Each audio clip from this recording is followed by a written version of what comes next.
You said this was a maintenance week for you swing-wise. I guess, like, where do you feel like you're at now after 2 rounds? I felt like today was another sort of scrappy one. I made what I feel are, some uncharacteristic mistakes compared to how I've played the majority of the year. So just going to try to iron that out over the next couple of days, try to shoot a couple of scores without as many bogeys on the card. And if I can do that and just tidy it all up a little bit, I feel like I'll be in a good spot heading into next week. You seem to be in a pretty good spot, period, in relation to the leaderboard. Yeah.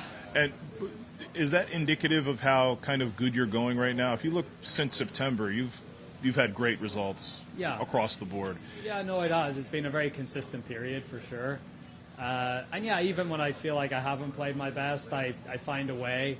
I think that's when I talk about being a more complete golfer. Mm-hmm. If one part of my game isn't on, then I can, maybe lean into another part to try to, so today you're holding quite a few putts and making my score that way rather than, hitting the ball unbelievably well.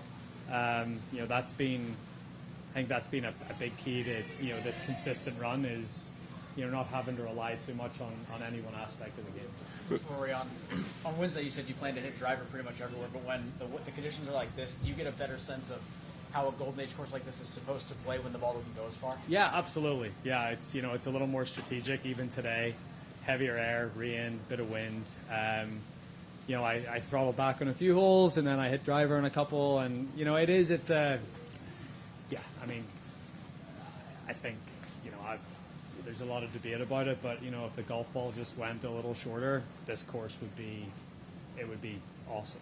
Not that it isn't awesome anyway, but it's just right now for the distances we hit it, it's probably 500 or 600 yards too short. But yeah, it would be amazing to be able to play courses like this the way the architect wanted you to play them. It gives you a better appreciation when you play them in these conditions for sure.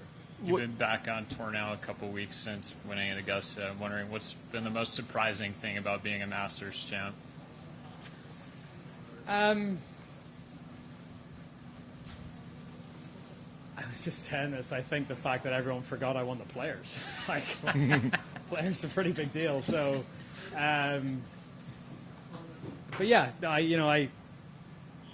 obviously that's at the forefront of everyone's mind because of what it meant and how I did it and all that stuff. But I think for me, it's it's great that I was able to do it, but I'm not that I'm leaving it in the rearview mirror, but it's I've got a lot of golf still left to play this year, and I want to really try to focus on that. Since September, you seem to step further back from the live debate discussion, and it seemed that's when it started to click. I think you went second, then you won the Players, which I think is probably the toughest tournament to win, and the Masters. Do you think there's a correlation there? Is your mind clearer? I think so. Certainly not involved too much in the politics of everything, and even just not being involved with, even the, being on the board of this tour, and even just talking about changes to the Tour Championship and all that. I've no idea what's going on, and I think at this point, I don't care. I want to play golf, and the reason I got into this game was to shoot scores and try to play the best golf possible, and not really be concerned about how the tour's run or the business of the tour. And it was good to do it. It was a great experience, but I'm happy with where I'm at right now. Thank you. When you're out there, people are yelling, Masters champ, Masters. It's about to get harder said than done to put it behind you when people are yelling. Absolutely, yeah. But, that's there's always, we all have our own challenges. And if my challenge is to try to focus on the present, not think about a dream come true a few weeks ago, then that's a pretty good challenge to have. Thanks, Rory.